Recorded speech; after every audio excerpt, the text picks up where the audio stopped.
ये कार्यक्रम सत्य घटनाओं से प्रेरित है। जिनके साथ ये घटनाएं घटी उसकी वास्तविकता उन्हीं तक सीमित है।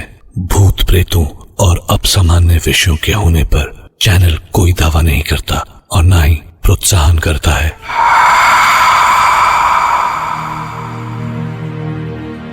कहते हैं कल्पना हकीकत से ज्यादा बड़ी और अद्भुत होती है, लेकिन सच और सपने के बीच का फासला भी बहुत कम होता है। कई बार हमारे साथ घटी घटनाएं हमारे लिए तो हकीकत होती है, पर औरों के लिए कोरी कल्पना। मैं डॉक्टर नागर, पेशे से मनोवैज्ञानिक और पैशन से ह्यूमन माइंड का फैन, हर रात आपके पास लेकर आऊंगा मुझसे मिले कुछ लोगों की आप बीती, कुछ घटनाएं, कुछ किस्से जिन्हें सुन के आप भी सोचने लगेंगे कि क्या वो सच था। आज हम सुनेंगे मुंबई से अनुज जोशी की कहानी। अनुज, जो भूत प्रेतों की बातों पर विश्वास नहीं करते थे। वो रात थी 16 दिसंबर 2007 की। मैं मुंबई पुणे एक्सप्रेसवे पर तकरीबन 100 के ऊपर की स्पीड से मुंबई वापस आ रहा था। बारिश में गाड़ी तेज चलाने का मजा ही कुछ और है। पर मेरी लाइफ में आगे क्या होने वाला था मुझे उसका बिल्कुल भी अंदाजा नहीं था। मैं मस्त बारिश को चीरता हुआ गाड़ी दौड़ा रहा था कि अचानक मेरा ध्यान पेट्रोल इंडिकेटर पर गया एंड आई रियलाइज कि पेट्रोल लगभग खत्म हो चुका है। एज एक्सपेक्टेड अगले 10 सेकंड में ही गाड़ी बंद पड़। Oh hell, the only way out was डब्बा लेकर पेट्रोल पंप तक जाओ और वापस आओ। तेज बारिश और 5 किलोमीटर का वॉक। उफ, खैर डब्बा लेकर बाहर बारिश में निकला।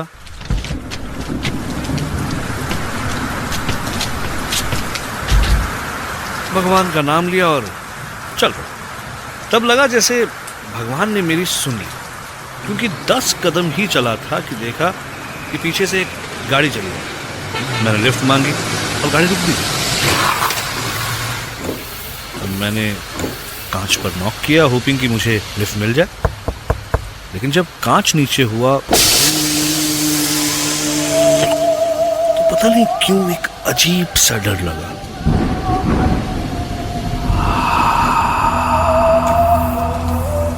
अंदर झांक के देखा तो सिर्फ एक बूढ़ा आदमी गाड़ी चला रहा था। नीला सूट, नीली हैट और बड़ी बड़ी आंखें। हेलो, मैंने कहा। वो आदमी मेरी तरफ मुड़ा और मुस्कुराया, लेकिन वो मुस्कान बहुत अजीब सी थी, ऑलमोस्ट क्रीपी। और तब उसने अपना मुंह खोला और उस आदमी की आवाज सुनकर ऐसा लगा मानो किसी ने मेरी पीठ पर बर्फ डाल दिया। उसने कहा, हेलो। सच, एक बार मन में आया कि तुरंत यहां से भाग जाऊं, पर मैंने अपने आप को संभाला और कहा, सर लिफ्ट मिलेगी? मुझे आगे 5 किलोमीटर तक जाना है, एक पेट्रोल पंप तक। उस आदमी ने अपनी उसी ही पतली और अजीब सी आवाज में जवाब दिया, जरूर आओ, बैठो। Thank you sir. मैंने एक लंबी सांस ली और गाड़ी में बैठ गया। कई बार कैसे होता है ना, वो कुछ करते ही मन से आवाज आती है कि गलत किया बॉस, गलत किया। बस वैसी ही आवाज मेरे मन में आ रही थी। मैंने फाइनली कहा, हेलो सर, मेरा नाम अनुज है। Call me Freddie. Okay, hi Freddie. वो मेरी तरफ देखकर मुस्कुराया। पतले से सूखे हुए होंठ और पीले रंग के टेढ़े मेढ़े दांत। मेरी तरफ मुस्कुराने के बाद फ्रेडी डिकोस्टा फिर आगे देखने लगा। धीरे धीरे मेरा डर बढ़ने लगा। फाइनली बातचीत करने के इंटेंशन से मेरे मन में जो आया मैंने कह दिया, आप बहुत खुश लग रहे हैं मिस्टर फ्रेडी। ओह यस, मैं बहुत खुश हूँ। मैं कल सुबह अपने एक दोस्त से 4 साल के बाद मिलूंगा। अच्छा, देखो ये है उसकी तस्वीर। और उसने मुझे एक आदमी की तस्वीर दिखाई। मोटा सा आदमी, उम्र लगभग 50। ओह, तो इसलिए फ्रेडी मुस्कुरा रहे थे। मेरी जान में जान आई। थोड़ा गिल्टी भी फील हुआ, लेकिन इससे पहले मैं कुछ कहता सामने पेट्रोल पंप आ गया। मैंने फाइनली फ्रेडी से कहा, एक बार फिर से thank you sir. Oh sorry Freddie. That is all right. अगर तुम्हें कभी भी मुझसे बात करनी हो तो you can call me. और मेरे हाँ या ना कहने से पहले ही उसने अपनी जेब से कुछ कागजों का बंडल निकाला। काफी पुराने कागज थे वो, और उनमें से उसने एक कागज का कोना फाड़ा और उसमें लिखा फ्रेडी डिकोस्टा और अपना टेलीफोन नंबर और बैंड्रा वेस्ट का अपना एड्रेस। और मुझे कागज दे दिया। मैं जैसे ही उतरा उसने अपनी उसी डरावनी आवाज में कहा, फिर मिलेंगे। Bye.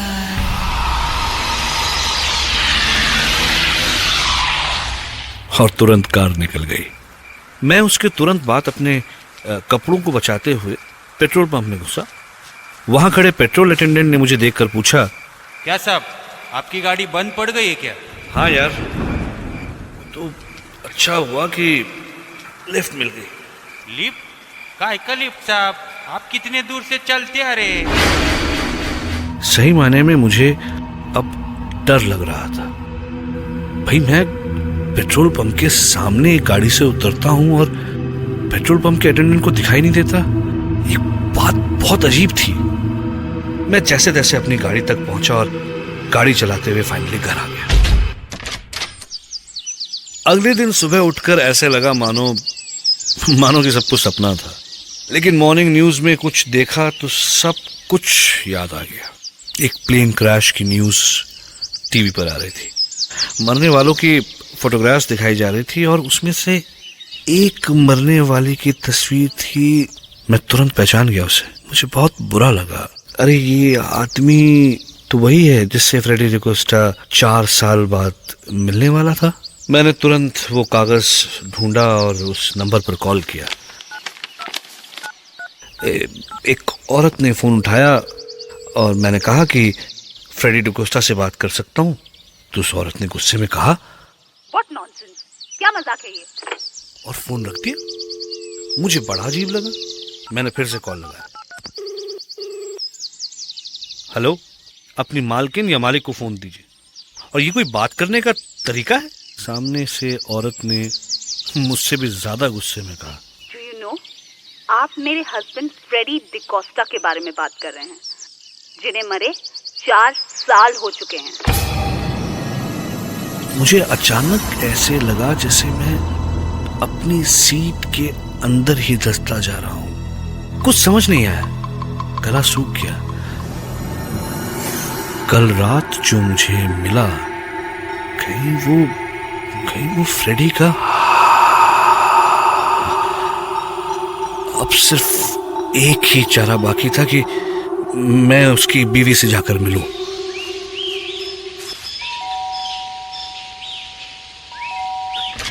Yes, may I help you? जी, मेरा नाम अनुज है। वो मैंने आपसे फोन पर बात की थी आपके हस्बैंड फ्रेडी के तुम जाते हो या मैं पुलिस को बुलाऊं?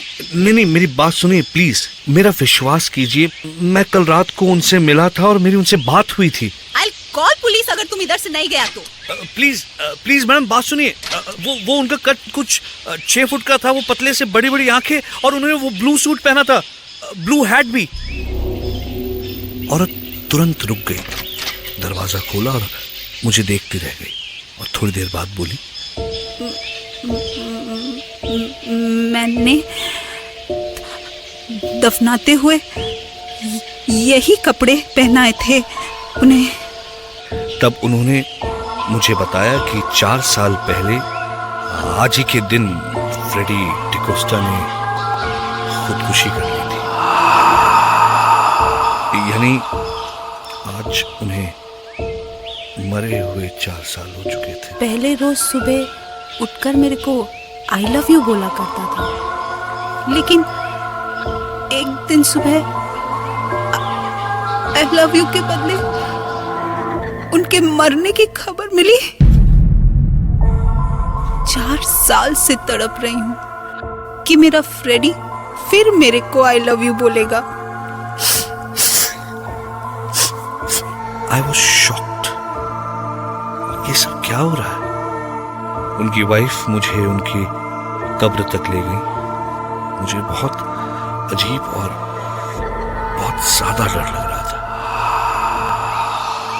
फ्रेडी के बारे में हर बात मिली, लेकिन एक चीज नहीं मिली, उनकी आवाज। उनकी वाइफ ने कहा कि हाँ, उनकी आवाज तो मैंने कहा एकदम अजीब सी, पतली सी और फटी हुई सी आवाज थी, राइट? तो उन्होंने कहा नहीं, उनकी आवाज तो मोटी थी। तब अचानक उनका चेहरा एकदम सफेद हो गया और उन्होंने कहा, तुम जानता है मेरा हस्बैंड कैसे सुसाइड किया? अपने गले पे गोली चलाकर। इसीलिए उनकी आवाज। मेरे चक्कर बढ़ते जा रहे थे। तब अचानक उनकी वाइफ ने मुझसे पूछा, पर आपको ये नंबर कैसे मिला? हाँ, उन्होंने मुझे वो कुछ कागजों का बंडल था उनकी जेब में, जिसमें से एक कागज फाड़कर उन्होंने मुझे दिया। अचानक मानो उनकी आंखें और बड़ी हो गई और उन्होंने कहा, किधर है? मुझे वो कागज दे दो अभी, प्लीज मुझे वो कागज दे दीजिए। देखिए इसमें लिखा है फ्रेडी डिकोस्टा, ये फोन नंबर और ये एड्रेस। उस कागज को उन्होंने कुछ ऐसे छुआ जैसे कोई बहुत कीमती चीज हो, और उन्होंने कहा, फ्रेडी आर्मी में था और मैं उसको हमेशा चिट्ठी लिखता था, और ये कागज तो। उन्होंने कागज को पलटा और पीछे उन्हीं के अक्षरों में लिखा था, आई लव यू, और वो रो पड़ी। मैंने वो कागज हाथ में लिया और ऐसे लगा जैसे उस कागज में इलेक्ट्रिसिटी थी। मैंने कहा, देखिए ना, इट्स एज इफ फ्रेडी 4 साल के बाद आपके पास आए हैं और वो आपसे कह रहे हैं। जब मैंने अपने अगले शब्द कहने के लिए मुंह खोला तो मेरी अपनी आवाज मुझे अलग लग रही थी। मैंने कहा, आपसे वो कह रहे हैं कि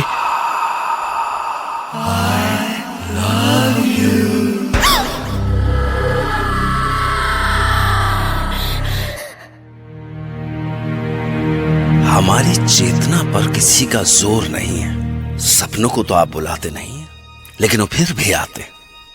इसी तरह जिंदगी में कुछ पड़ाव भी बिना बुलाए चले आते हैं। क्या सच में फ्रेडी डिकोस्टा मरने के बाद भी अनुज से मिले? अगर नहीं तो उसके पास वो कागज कहां से आया? क्या सच में मरने के बाद उनकी आवाज बदल गई थी? और क्या सच में उन्होंने अनुज के जरिए अपने प्यार का इजहार किया? कुछ बातें हमें खुली आंखों से नहीं, खुले मन से दिखती हैं। ऐसे में दिमाग तो सन्न रह जाता है और मन में सिर्फ एक सवाल दे जाता है। खैर, मैं डॉक्टर नागर कल रात आपसे फिर मिलूंगा एक नई सच्ची घटना के साथ। फिर मिलेंगे। बाय।